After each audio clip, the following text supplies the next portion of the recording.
discuss some of the pros and cons of scanner data and some great alternatives to consider. I'm Sarah Schmidt from MarketResearch.com, and I'm joined by my colleague Jennifer Mates-Christ, an industry studies manager at the Fredonia Group and Package Facts. Over the years, Jennifer has written more than 90 industry studies, so she has lots of experience to share. Jennifer, can you start by explaining scanner data and some of its limitations that people need to be aware of? Sure. Well, so we all know about the scanners you see at a grocery store, beep, beep, beep. Well, classically, scanner data keeps track of what passes over those retail scanners. It uses the barcode information to basically identify the items, count them, and note the value of the sales associated with them. So it's pretty simple. So, how does it sometimes companies use this data to try to map out their growth plans and build strategies? What are some of the limitations when you're looking at scanner data Sure. for those purposes? Well, one thing is coverage. Scope matters when we're talking about data, and missing a market or a segment or anything can result in blind spots. So some types of scanner data are just limited to retail channels, typically a brick or mortar sort of thing. And even then, maybe not all brick and mortar chains. For instance, we might be missing retail sales of food and beverage pet products that occur at a specialty store or at a convenience store, in some cases, a club store, a discount store. For instance, outdoor supply stores, even, a lot of people buy their pet products at a place like Tractor Supply, things like that. Also, e-commerce can be a blind spot for some of these scanner options.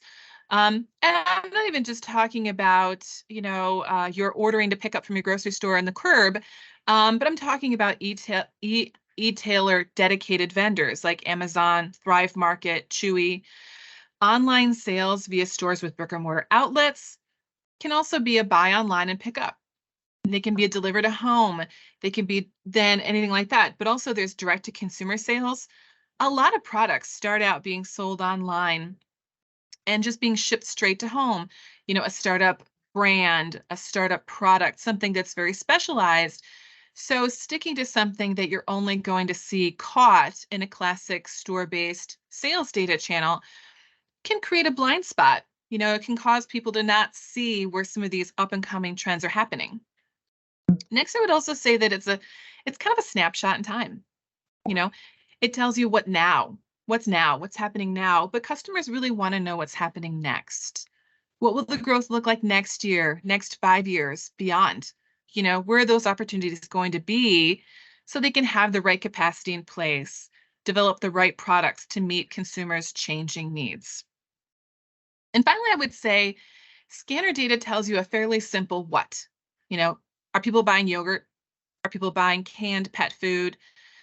But they're not really, it's not where you're going to find information about eating occasions or buying occasions. For instance, you can learn about breakfast cereal sales, but are they eating it for breakfast or midnight snacks? Are the kids eating it? Are the grown-ups eating it?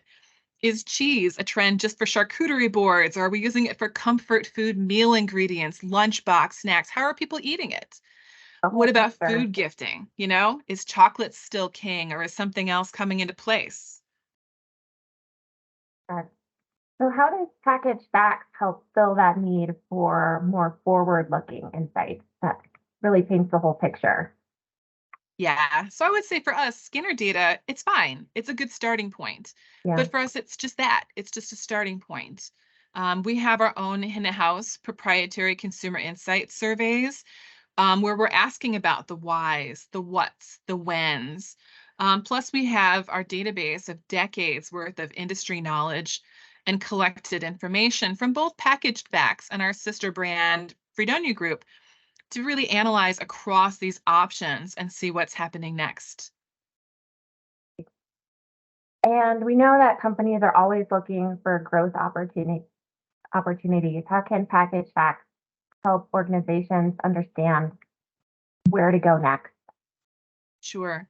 Well, like I said, we've got our decades of experience and deep knowledge base to track where that's happening. We've seen some of these evolutions over time and can apply those patterns to what's happening next. Um, we're thinking about a variety of different questions. The questions we ask ourselves and that we communicate in-house and we communicate with our research sources are so broad. For instance, we're thinking about important trends about mealtime versus snack times or meals and snacks together. How are people eating at home versus eating out? You know, what's happening with who is doing the eating? Are we feeding more kids? What's happening demographically? Are we having an immigrant trend that's going to affect how people are eating and buying? Where are they shopping and where are they getting their information?